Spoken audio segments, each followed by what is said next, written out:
આજે મેંદરડા તાલુકાના ગામડાઓના ખેડૂતને જે આ અતિ ભારે વરસાદને કારણે જે નુકસાન થયું છે, જે આ પાથરે પડેલી માંડવી જે છે એ માંડવી સંપૂર્ણ રીતે નિષ્ફળ ગઈ છે. આ પાકનું નિરીક્ષણ કરીને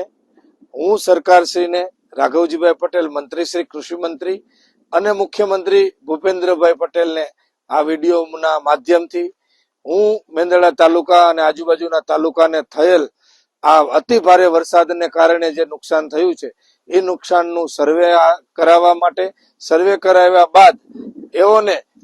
ખરા અર્થમાં જે નુકસાન થયું છે પાકનું અને એમનો જે મગફળીનો સારો કહેવાય, જે પશુ માટે હોય છે, એ આખા વર્ષના પશુનો નિભાવ માટે એ સારો હોય છે, એ પણ સંપૂર્ણ એ વરસાદ પાણીને કારણે ખરાબ થઈ ગયો છે, બગડી ગયો છે. માટે સરકારશ્રીને હું રજૂઆત કરું છું, વિનંતી કરું છું કે ફરીથી એકવાર સર્વે કરાવી અને ખેડૂતને સાચા અર્થમાં જે નુકસાન થયું છે એનું વળતર મળે એના માટે હું વિનંતી કરું છું. લેખિત અને મૌખિક સરકારને રજૂઆત કરવાનો છું. ખેડૂતો વતી, જુનાગઢ જિલ્લાના ખેડૂત વતી આ મેં નિરીક્ષણ કરીને જોયું છે, નક્કી મારી આંખેથી જોયું છે, ત્યારે હું સરકારશ્રીને આ વિડીયો મોકલી અને આપના માધ્યમથી હું કહેવા માંગુ છું.